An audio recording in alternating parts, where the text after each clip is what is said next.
The light is flat and it's raining. Not much, but it was actually just drizzling, but it was a grey day, a grey, drizzly day. We're not just fair weather sketchers, and I quite enjoyed it. It was cold and wet. It's been a messy day for us. I can see you've got an apron on. But about a third of the way through, I really felt like this is my last picture ever, because I just felt like giving up. I just thought, what's the point in doing it? And then, before I knew it, it was getting dark, and I had a wonderful time.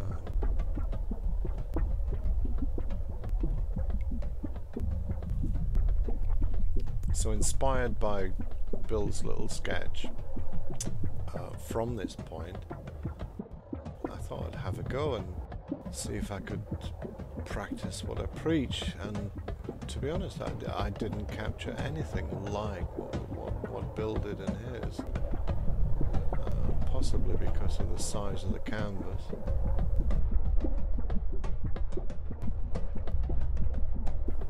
But considering my back was hurting and all the other things that come with age, I really just got stuck in and didn't drink my soup until I'd finished.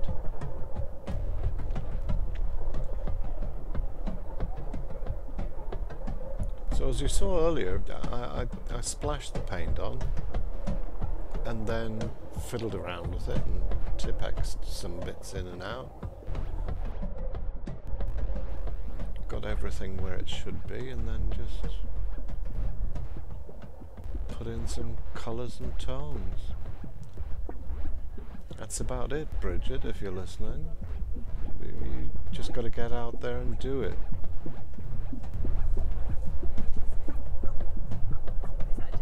That's James there. It's been a messy day for us. I can see you've got an apron on. There's a little bit of just lime green paint. Oh, really? Oh, that was John actually. Was that John's fault, was it? Yeah. So yeah, so we have been painting all afternoon. We haven't painted anything quite as nice as this, but no, but it's been fun. Is that James there? That's James there. I do apologise for this repetitive crap, but I'm not in any mood to compose any music or anything, so I've just dragged up some old sound files. Hope you don't mind. And even if you do, it doesn't matter, does it really? Just turn the sound down.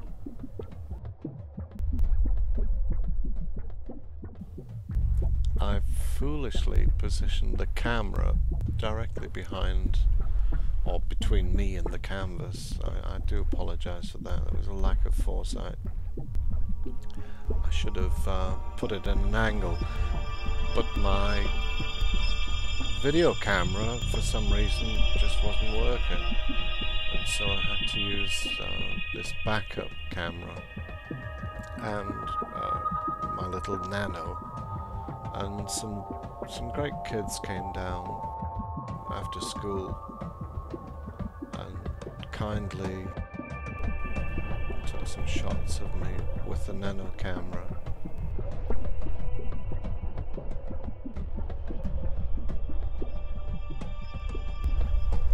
It's a different angle.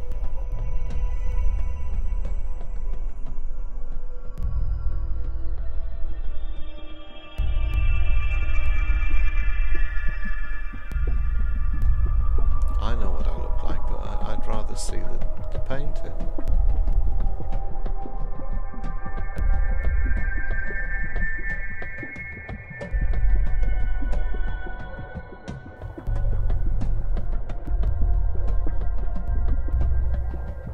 Looks like I'm splashing paint on there, but you can't actually see the effects of it.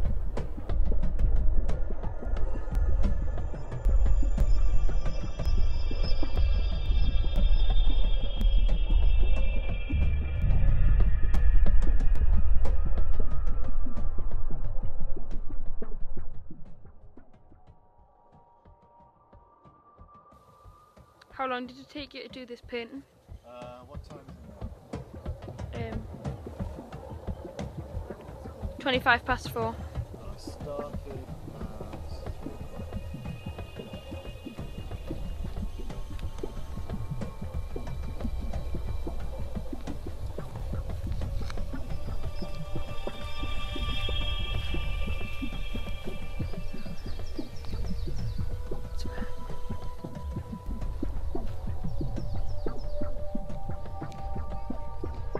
Better over here.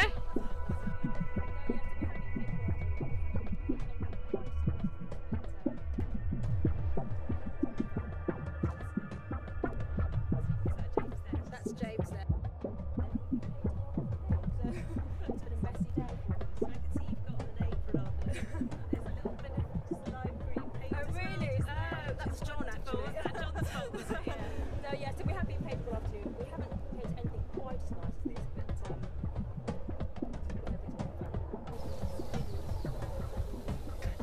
that's James. it's the tiniest little bit of yellow light coming through there.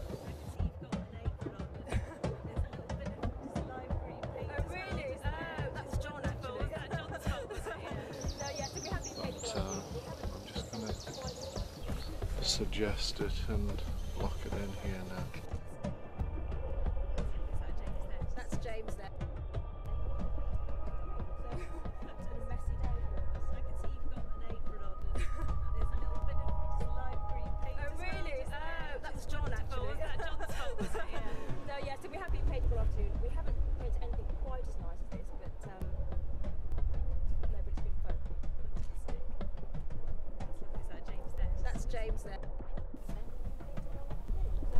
There was a wee bit of light coming through the dense cloud, and it against the cloud it looked very, very yellow, the light. Couldn't actually see the sun, but it was just a tiny little break of a yellowy tone, bright tone coming through. So I put it in. To be honest, I expected a great orange, yellow sunset, but it never happened.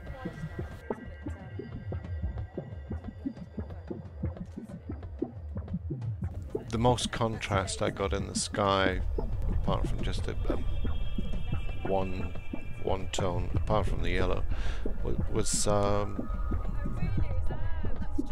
tiny bit of purple break coming through in the top right, but it didn't last very long at all.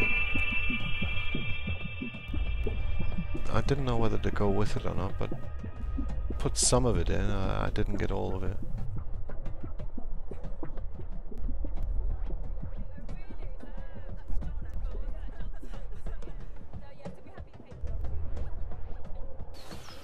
Okay, I put that light in, and I've made the mistake of putting that, I don't know if you can see it, but there's kind of like some dark bits coming down.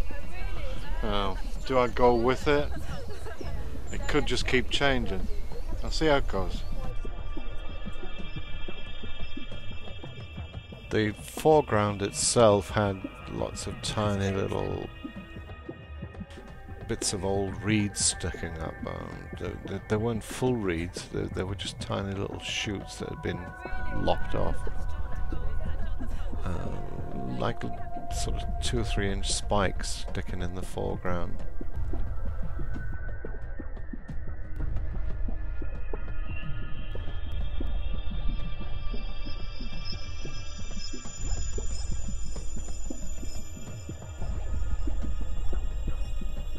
The pond itself is higher than the ground all around it.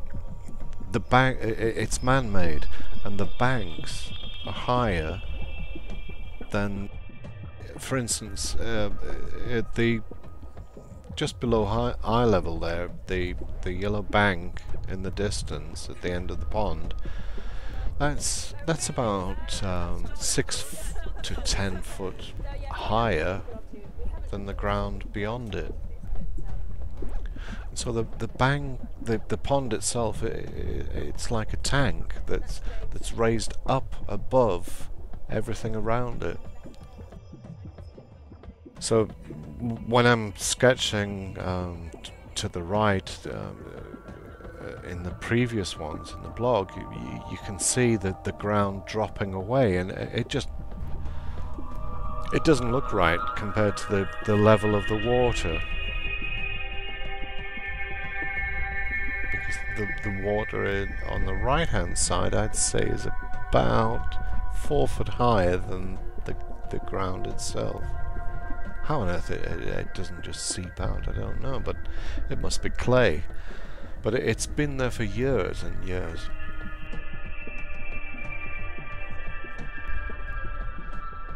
A man-made pond belonging to the farm on the land that's there. So this is the finished sketch. There you go. Thank you for looking.